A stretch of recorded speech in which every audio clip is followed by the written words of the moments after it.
Why do most leaders fail faster than their teams? Well, I just had my wife come up to the podcast here just a second ago, and she walked in and she said, "Hey, I need your help." And my wife is one of the greatest hairdressers in the world. She has a client, but she asked a question. Most leaders don't ask questions, and they don't ask questions of other people. They don't ask questions of themselves. They just think like, I just need to move forward and I can't show any vulnerability and I can't do any of those things. But also when I ask this question, why do leaders fail faster than their teams? Well, most of the time it's because they don't stick to the plan. Well, that poses the question, what is the plan? I'm glad you asked, because in Proverbs 28, it gives wisdom's plan for leadership. So why don't we get this party started?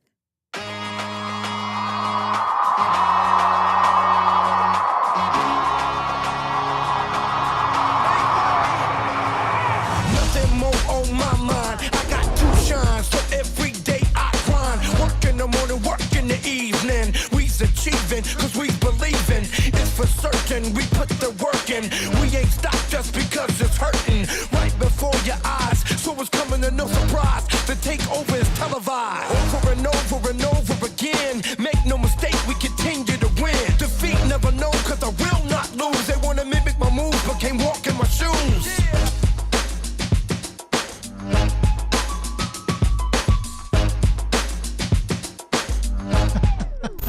Big shout out to Bird Gang. I am wearing a shirt today. If you're watching, you could see it. If you're listening, I'm wearing a really cool shirt. It's got some palm trees on it. It's a kind of shirt that I generally don't wear.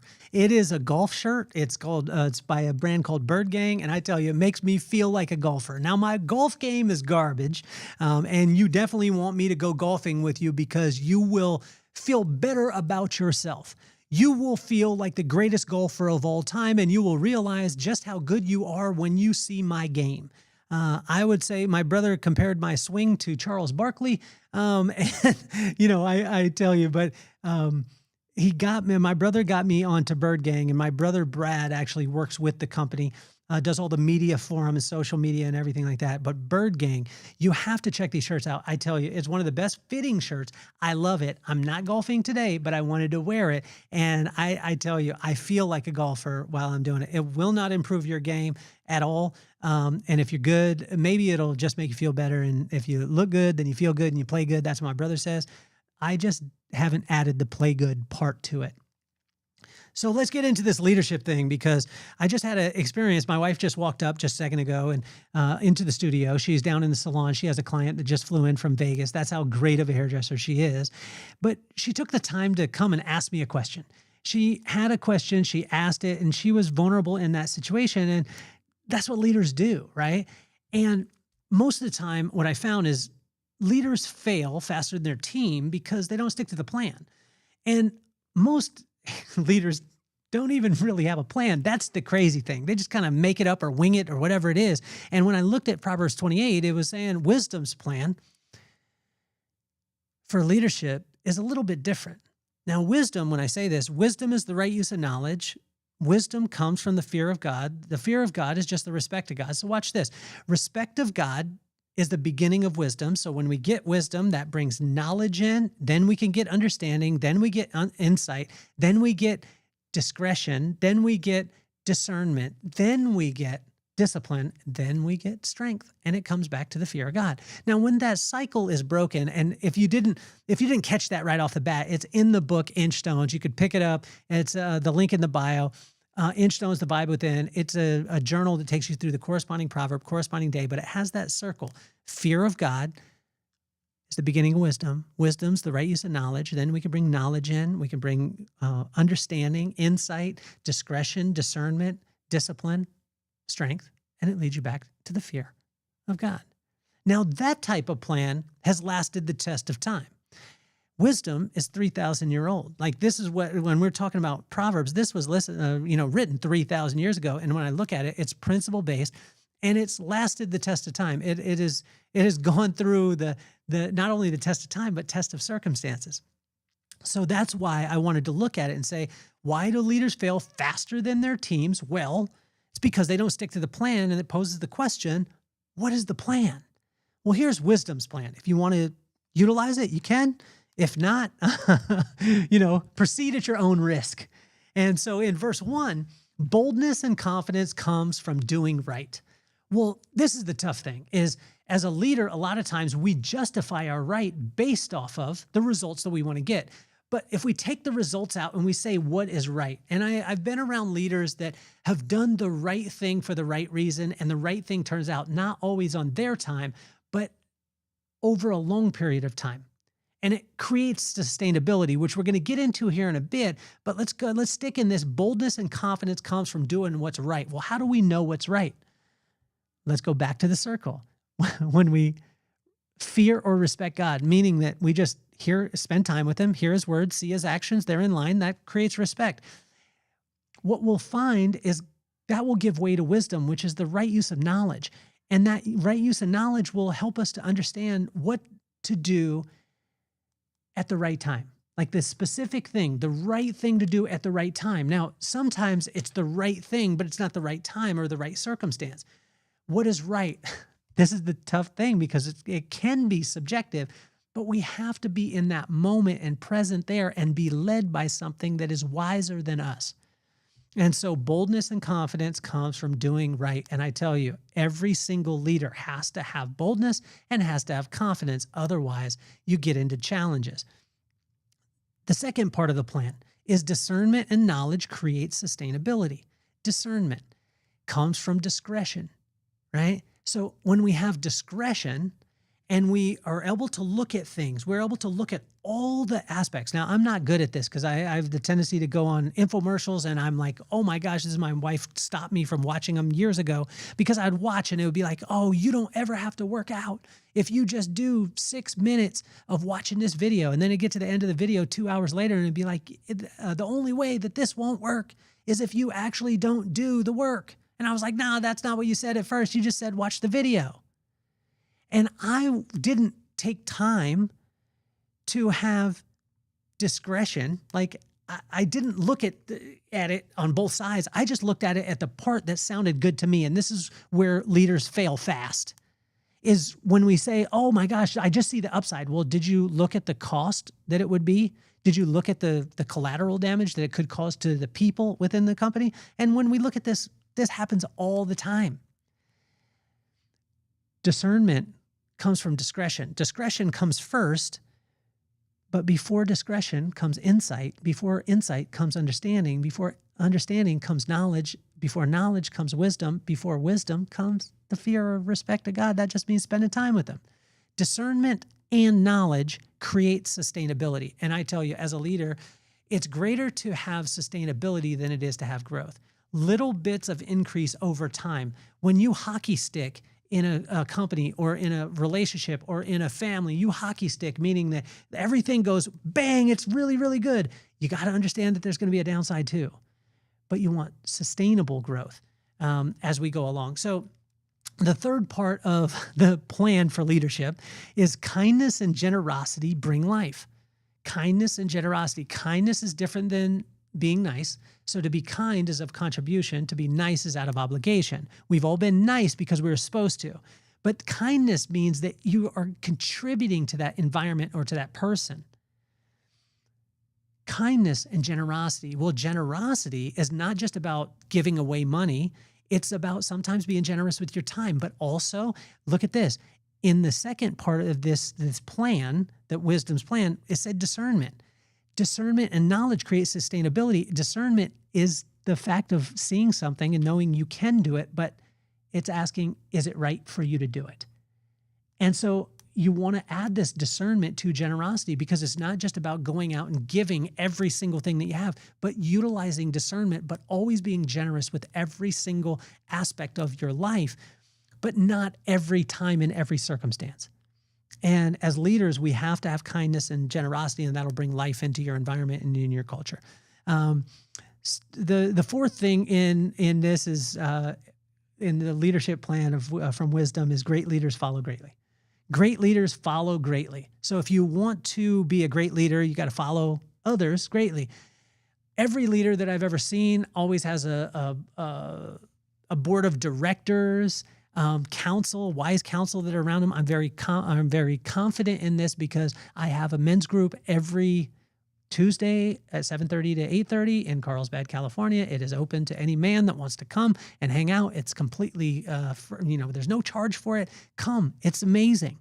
But we have wise counsel in there. We have people that have built companies, have built, brands, have, been married, have been divorced, have all these things. So we have wisdom in so many different aspects of life. And that's great leaders follow greatly. The fourth part of this is seek ye first the kingdom of God and his righteousness, and all else will be added on. This is probably one of the things that my dad said to me the most in my whole entire life. My pops would constantly say this over and over again. Seek ye first the kingdom of God and his righteousness, and all else will be added on. It's Matthew 6:33, but it also is Proverbs 28, verse 5 and 14. So I would check into this because it's consistent. God's word is consistent. What he says, he does. When it's consistent, then you have respect, and that creates the fear or respect of God, which brings, as the beginning of wisdom. That'll bring knowledge. Then that'll bring understanding, insight, discretion, discernment, discipline, strength, and back to the fear of God. I tell you, that circle is in the book. Check out the book and go through. But every leader, I tell you, once that circle is broken, you start having challenges. And in verse 6 and 11, or the sixth part of this is better a little bit of right than a whole lot of wrong. And in today's, society of scale, and I've got to scale this, and I've got to grow this, and I've got to have exponential growth, and I got to have growth year over year, and all these things. Better a little bit of right than a whole lot of wrong. And that's wisdom's plan for leadership. Sometimes it's okay to grow less if it's the right type of growth. And I have failed at this many, many times because I got so excited. Hubris set in, and that's in Jim Collins' book, How the Mighty Fail, or How the Mighty Fall. That was the follow-up to Good to Great, where he chronicled all the companies that he chronicled in Good to Great, and he chronicled how they all fell. And most of the time, that's the book that probably didn't sell as much as the other one. It was a little black book. The other one was red, and everyone talks about Good to Great, but they don't talk about the fact that most of those companies that were chronicled failed. And they all failed because of very similar reasons, and one of them was hubris, thinking that just because you did it before and it worked, that you could do it again. And this is where I failed as a leader. I did this so much. So better a little bit of right than a whole lot of wrong. And how do we know what's right? By just spending time with God, he'll let you know. In verse 7, discernment applies wisdom. When you have true discernment, you apply wisdom. Wisdom is the right use of knowledge. So when we have wisdom, it's the right use of knowledge. We bring in knowledge. We gain that knowledge. Then we gain understanding from that knowledge. From the understanding, we gain insight. From the insight, we gain discretion. From the discretion, we gain discernment. From the discernment, we gain discipline. From the discipline, we gain strength. And that strength will help us to realize that we should not be relying on ourselves or our strength, but back to the fear of God. It keeps the circle. I tell you, it keeps on going. As a leader within this plan, in verse 8, 10, 15, and 16, be good to people and do good business. Very, very simple. I look at sport clips. Gordon Logan, I look at Edward Logan now, and I look at my friend Julie Vargas. All three of these amazing, amazing leaders that lead Gordon started, it's a $1 billion a year company, Sport Clips. When I look at that, they're good to people and they do good business. It's very simple. It's not rocket science. And when you sit down with Gordon, he's not trying to, blow your mind with something. When I sit down with Edward, he's good to people. And he does good business. Julie Vargas, she's good to people. And she does good business. That's what leaders do. Sustainable ones, at least. In verse 9, listen to wisdom's instruction. Listen to wisdom's instruction. Well, what is wisdom? It's the right use of knowledge. Where do we get that? From the fear of God. That means you're spending time with God. That means that you're actually listening to what he's telling you to do. And when he tells you to do something, I could guarantee you it's the right thing to do, although most of the time, or a lot of times, we resist. In verse 12. Great leaders celebrate their people and are celebrated by their people. Now, both of those go together. There's some leaders that don't stick to the plan of wisdom, and they celebrate people, but they're not celebrated by their people because there's other aspects they're not sticking to the plan. But when you stick to the plan of wisdom, watch this. Great leaders celebrate their people, and they do it publicly because they're not afraid that their people will become great and overpower them. But here's the caveat. And they are celebrated by their people. Working with John Paul for as long as I did, John Paul DeJoria, I celebrated him as a leader. I celebrated him as a man. The reason why is because it impacted my family in such an amazing way. For me, you can't separate the things, my belief in the company that I worked within. You can't separate me from that because I saw the effects personally in my life. Great leaders celebrate their people publicly and are celebrated by their people. In verse 13, great leaders are transparent. Now, it doesn't mean you tell everyone everything, but you are transparent when you're asked a question or you work through things and you don't hold things in the dark. Now, not everything is for everybody. Don't get it twisted, but great leaders are transparent. In verse 17 and 18, great leaders do right. What is right? And how do we know when it's right? Well, when you spend time with God and you see that his words and his actions are in line and you're guided by that, you're going to do the right thing at the right time, in the right circumstance, and the right thing will turn out. But it'll be his will, his purpose, his plan, and his timing. That last one is tough to swallow at times. In verse 19 through 28, as this sums it up, is great leaders work their land, are faithful, seek justice, are generous and steadfast, full of respect. They know that God is in control, and they are celebrated because they serve their people. Boom. See, when I look at this, wisdom's plan is clear, concise, and undefeated. Why do leaders fail faster than their team? I think you can answer that question now. Well, my name is Kelly Cardenas, and I hope you had a phenomenal day. The greatest thing that you could ever do for me is comment on the podcast. It's that simple. Comment, share it with a friend, do a review, one of those things. But I tell you, that's the greatest compliment that you could give me. And I just want to tell you, I thank you for your time. I respect your time. I respect you as leaders, every one of you, no matter who you are. You're a leader.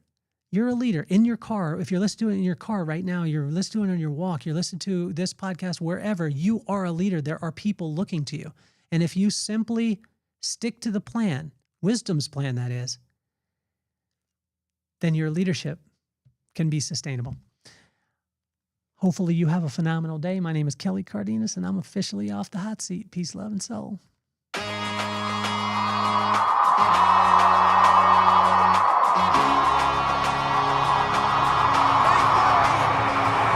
Nothing more on my mind. I got to shine, so every day I grind. Work in the morning, work in the evening. We's achieving, cause we believing. It's for certain, we put the work in. We ain't stopped just because it's hurting. Right before your eyes, so it's coming to no surprise. The takeover is televised. Over and over and over again. Make no mistake, we continue to win. Defeat never known, cause I will not lose. They wanna mimic my moves, but can't walk in my shoes.